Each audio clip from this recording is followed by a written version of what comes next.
नमस्कार दोस्तों, मैं आलोक शुक्ला अपनी YouTube चैनल पर आपका स्वागत करता हूं। प्रसंग में आज मैं लेकर उपस्थित हूं एक नए विषय पर नया वीडियो।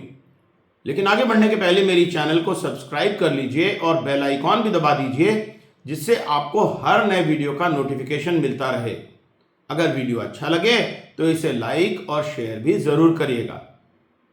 तो आज हम बात करेंगे छत्तीसगढ़ की सरकार से अपेक्षाओं के बारे में। कुछ समय पहले छत्तीसगढ़ की भाजपा सरकार ने अपना 1 वर्ष पूरा किया है। इस दिन को बड़े जोर शोर से जनादेश दिवस के रूप में मनाया भी गया और इस दिन सरकार की 1 वर्ष की उपलब्धियों का एक रिपोर्ट कार्ड भी जारी किया गया। आइए पहले देखते हैं इस अवसर पर प्रदेश के माननीय मुख्यमंत्री जी ने क्या कहा। प्रिय छत्तीसगढ़ वासियों, जय जोहार। आज ही के दिन पिछले वर्ष 3 दिसंबर 2023 का वह स्वर्णिम दिन था जब आपने छत्तीसगढ़ के विकास, सुशासन और समृद्धि के लिए ऐतिहासिक निर्णय लेकर भारतीय जनता पार्टी को आपने प्रचंड जनादेश दिया था। वह जीत वास्तव में आपके विश्वास की ही थी, सपनों और उम्मीदों की थी। उस प्रेम, विश्वास और आशीर्वाद के लिए हम आप सभी के आभारी हैं। विगत 1 वर्ष में हमारी सरकार ने आपके विश्वास पर खरा उतरते हुए प्रदेश में प्रगति के अनेक नए आयाम स्थापित किए हैं। हमने मोदी की गारंटी के सभी प्रमुख वादे प्राथमिकता से पूरे किए हैं। इससे हर वर्ग का विकास हुआ है, प्रदेश में खुशहाली आई है। हमारी सरकार इसी निरंतरता को बनाए रखते हुए प्रदेश के सर्वांगीण विकास के लिए तत्पर है। मैं आप सभी को पूर्ण विश्वास दिलाता हूं कि हमारी सुशासन की सरकार विकसित छत्तीसगढ़ के निर्माण के लिए निरंतर कार्य करेगी और प्रगति के सर्वोच्च प्रतिमान स्थापित करेगी। पुनः प्रदेश की जनता का कोटि कोटि आभार। इस दिन जारी रिपोर्ट कार्ड के अनुसार प्रदेश सरकार ने अपने ये वादे पूरे कर दिए हैं।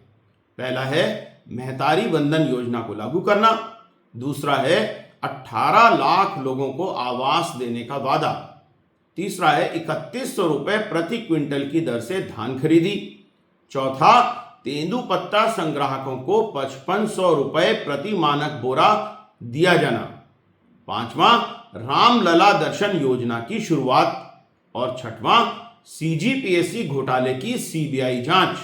इस दिन माननीय मुख्यमंत्री जी ने वर्ष 2028 तक राज्य की जीडीपी को 10 लाख करोड़ रुपए करने के महत्वाकांक्षी लक्ष्य की घोषणा भी की। मैंने जानबूझकर ये वीडियो जनादेश दिवस के तत्काल बाद नहीं बनाया, क्योंकि उस दिन जो भी बातें कही जाती उन्हें राजनीतिक चश्मे से ही देखा जाता।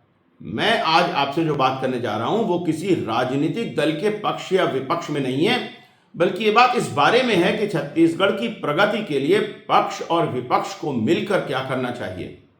प्रदेश में वर्ष 2018 में कांग्रेस की सरकार बड़े बड़े वादों के साथ बनी थी, परंतु 5 ही वर्षों में कांग्रेस पार्टी ने लोगों का विश्वास खो दिया।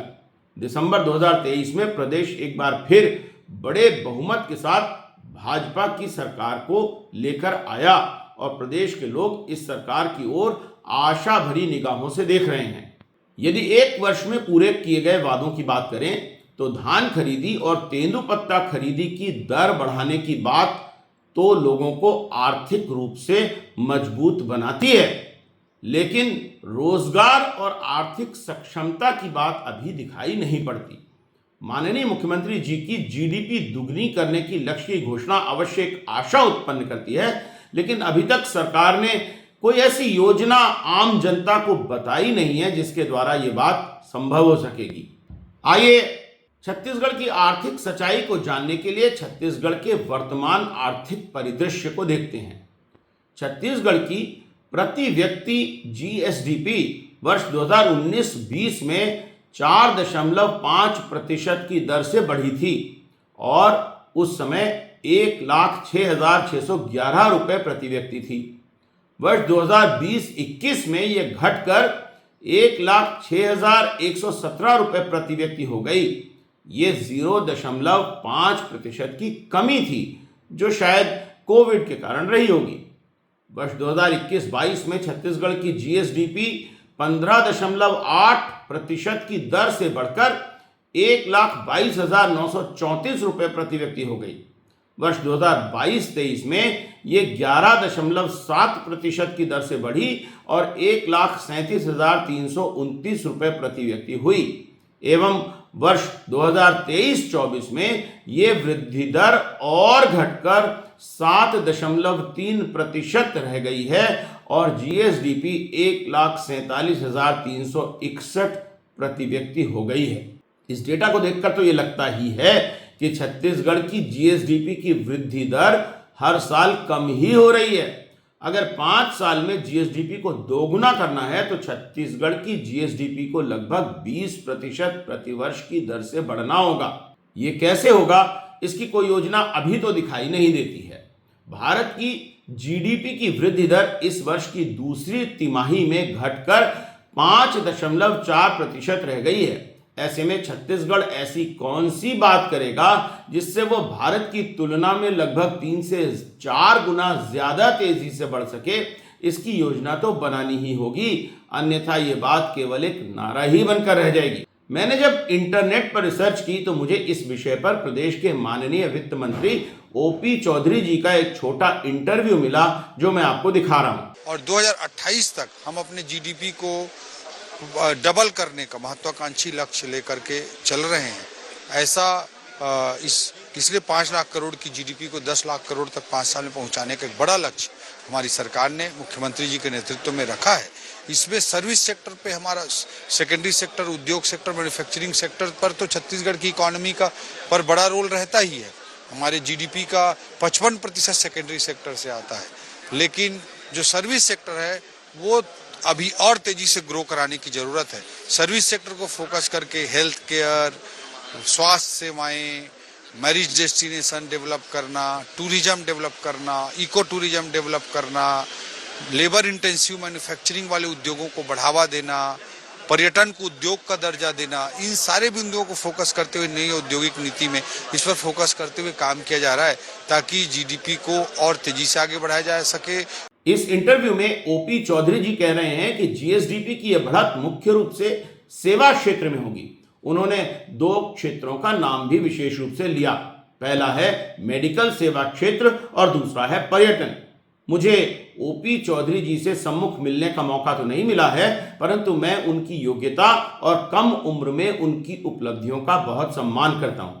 मुझे आशा थी कि अपने इंटरव्यू में वे प्रदेश में कृषि क्षेत्र तथा मैन्युफैक्चरिंग क्षेत्र की बढ़त की कोई योजना बताएंगे, परंतु उनकी बात सुनकर मैं कुछ निराश हुआ हूं। मेडिकल सेवा में बढ़ोतरी के लिए प्रदेश के लोगों के पास महंगा इलाज कराने के लिए धन तो होना चाहिए। आज प्रदेश के अधिकांश गरीब आयुष्मान कार्ड पर निर्भर हैं और उसकी भी हालत यह है कि सरकार पर निजी अस्पतालों का करोड़ों रुपया बकाया है और निजी अस्पताल आयुष्मान में इलाज बंद कर देने की धमकी तक दे रहे हैं। एनडीटीवी मध्य प्रदेश छत्तीसगढ़ पर इस बारे में एक छोटा वीडियो आप देख सकते हैं। आयुष्मान भारत योजना के तहत छत्तीसगढ़ के निजी अस्पतालों में इलाज में परेशानी हो सकती है।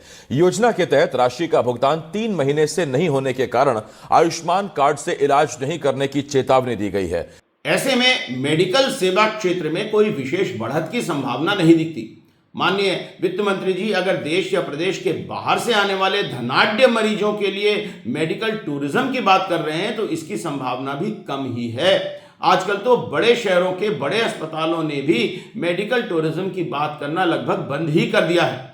ऐसे में इस बात को मानना कठिन है कि विदेशों से धनाढ्य व्यक्ति इतनी बड़ी संख्या में अपना इलाज कराने छत्तीसगढ़ आएंगे कि इससे प्रदेश की जीएसडीपी में कोई उल्लेखनीय बढ़त होगी। रही बात पर्यटन की, तो उसमें भी 4-5 वर्षों में कोई उल्लेखनीय प्रगति होना संभव नहीं दिखता है। ये सच है कि छत्तीसगढ़ में प्राकृतिक सौंदर्य भरा पड़ा है और ट्राइबल पर्यटन, धार्मिक पर्यटन आदि की अपार संभावनाएं भी हैं, परंतु इसके लिए आवश्यक अधोसंरचनाओं का नितांत अभाव है। ना अच्छे होटल हैं, ना आवागमन के सुविधाजनक साधन हैं और ना ही पर्यटन की मार्केटिंग की कोई अच्छी योजना अभी हमारे पास है।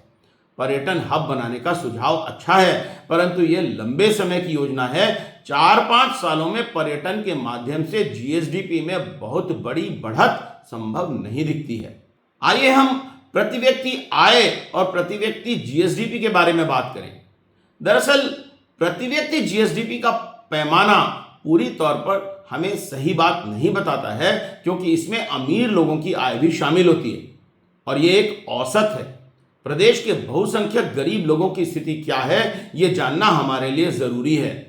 नीति आयोग के अनुसार छत्तीसगढ़ में मल्टी डायमेंशनल गरीबी में काफी कमी आई है, परंतु अभी भी 11.71% लोग मल्टी डायमेंशनल गरीबी में ही जीवन व्यतीत कर रहे हैं। ये बड़ी संख्या है। इसे आप इस बात से भी समझ सकते हैं कि भारत सरकार की मॉस्पी या सांख्यिकी और कार्यक्रम संचालन मंत्रालय के आंकड़ों के अनुसार छत्तीसगढ़ के शहरी क्षेत्रों में मासिक प्रति व्यक्ति उपभोक्ता व्यय केवल 4,483 रुपए और ग्रामीण क्षेत्रों में तो उसका भी आधा 2,466 रुपए है। आपको आश्चर्य नहीं होगा कि ये पूरे भारत में सबसे कम है। इसका मतलब यह है कि प्रदेश के लोग अपने जीवन यापन के लिए पर्याप्त धन व्यय नहीं कर पा रहे हैं और भीषण गरीबी में जीने के लिए बाध्य हैं।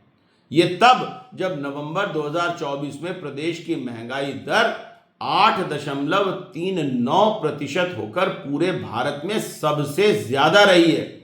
उल्लेखनीय है कि ये भारत की महंगाई दर से बहुत अधिक है, जो इस माह में केवल 5.48% ही थी। छत्तीसगढ़ में रोजगार के अवसरों का निर्माण सरकार की पहली प्राथमिकता होना चाहिए, जिससे लोग अपना जीवन ठीक प्रकार से जी सकें। इसके लिए हमें लेबर इंटेंसिव उद्योगों पर फोकस करना होगा। छत्तीसगढ़ अभी भी कृषि प्रधान और ग्रामीण प्रदेश है, इसलिए यहाँ पर कृषि आधारित और ग्रामोद्योग आधारित रोजगार को ही प्राथमिकता देना होगा। पिछली कांग्रेस सरकार ने इस दिशा में कुछ काम किया था।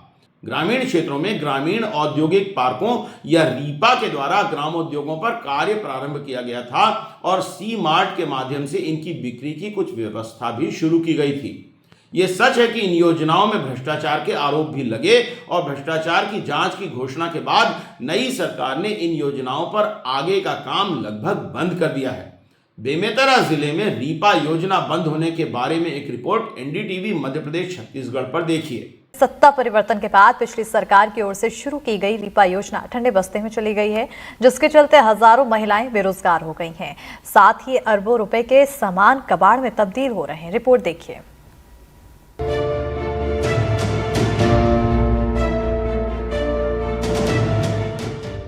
ये महंगी मशीनें, ये खंडहर में तब्दील हुए भवन, सुनसान भवन, जहां इंसान की जगह कुत्ते भटक रहे हैं। ये सब हिस्सा है रीपा योजना के, जो पिछली सरकार की ओर से शुरू की गई थी, लेकिन अब ठंडे बस्ते में चली गई। छत्तीसगढ़ में 2018 में सत्ता परिवर्तन के बाद तत्कालीन कांग्रेस की सरकार की ओर से गांव में गौठान का निर्माण किया गया था। ये निर्माण राष्ट्रपिता महात्मा गांधी के ग्रामीण भारत की परिकल्पना को ध्यान में रखते हुए छत्तीसगढ़ के 4 चिन्हारी नरवा, गरवा, धुरवा बाड़ी के तर्ज में किया गया था, जिसका मकसद था कि गांव के लोगों को जोड़ते हुए खास करके महिलाओं की आर्थिक स्थिति को मजबूत करना। लेकिन अब हालात बदल गए हैं। खास बात यह है कि बेमेतरा जिले में भी 8 ग्राम पंचायत में रीपा यानी Mahatma Gandhi rural industrial park की स्थापना की गई थी। योजना के नाम पर 1,31,30,00,000 रुपए की राशि भी स्वीकृत की गई थी।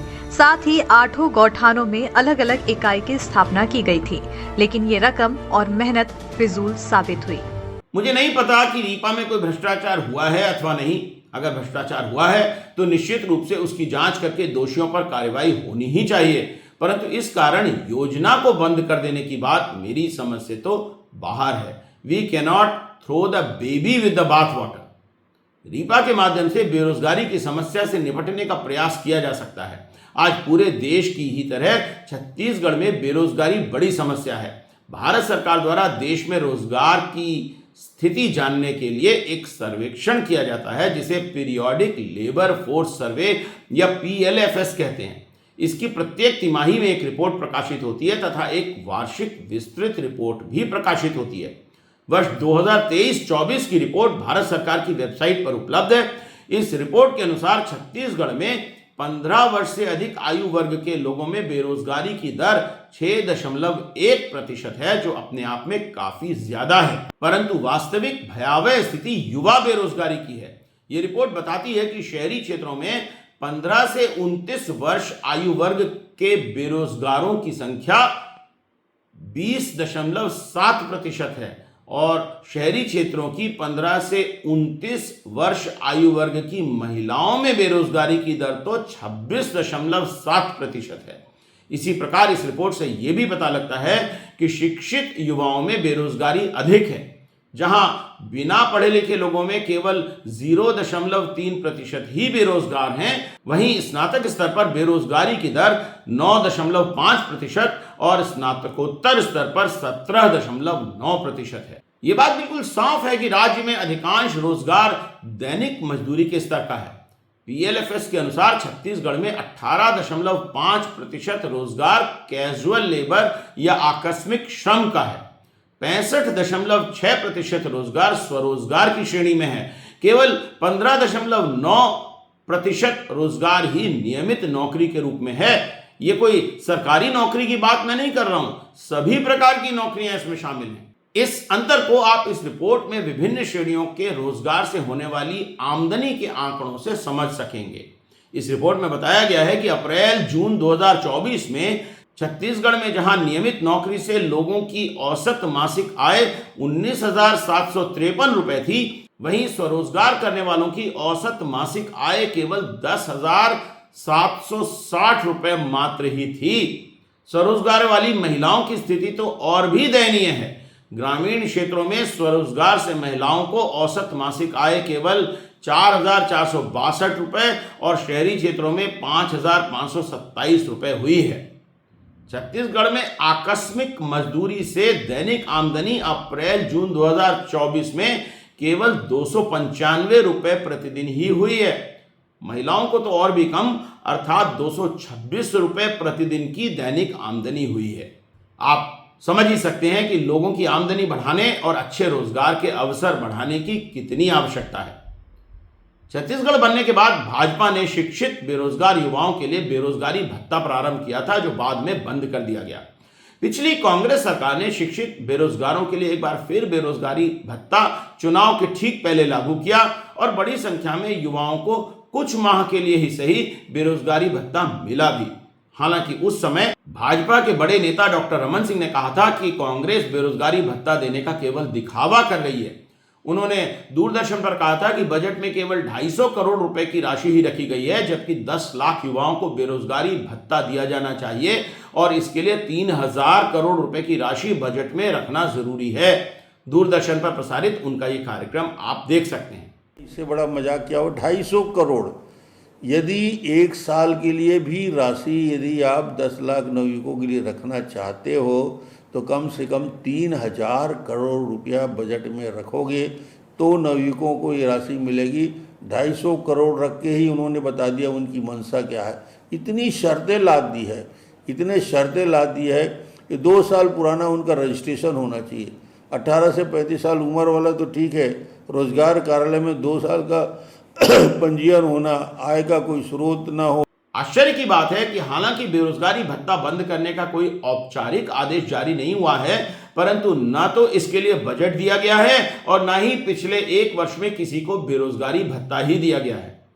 मैं व्यक्तिगत रूप से बेरोजगारी भत्ते के पक्ष में नहीं हूं और इसे एक राजनीतिक लाभ प्राप्त करने की योजना ही मानता हूं, परंतु भारतीय जनता पार्टी ने क्योंकि इसके बारे में काफी बातें चुनाव के पहले की थीं, तो उनसे इसका जवाब लेना तो बनता ही है। मुद्दे की बात यह है कि प्रदेश की अर्थव्यवस्था में ऐसा सुधार करने की आवश्यकता है जिससे प्रदेश के बहुसंख्यक गरीब लोगों को रोजगार के अवसर मिलें और उनकी आमदनी बढ़ सके।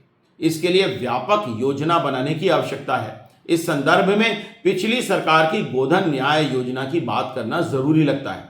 इस योजना में लोगों से गोबर खरीदकर खाद बनाई जाती थी जिसे खेती में उपयोग किया जाता था।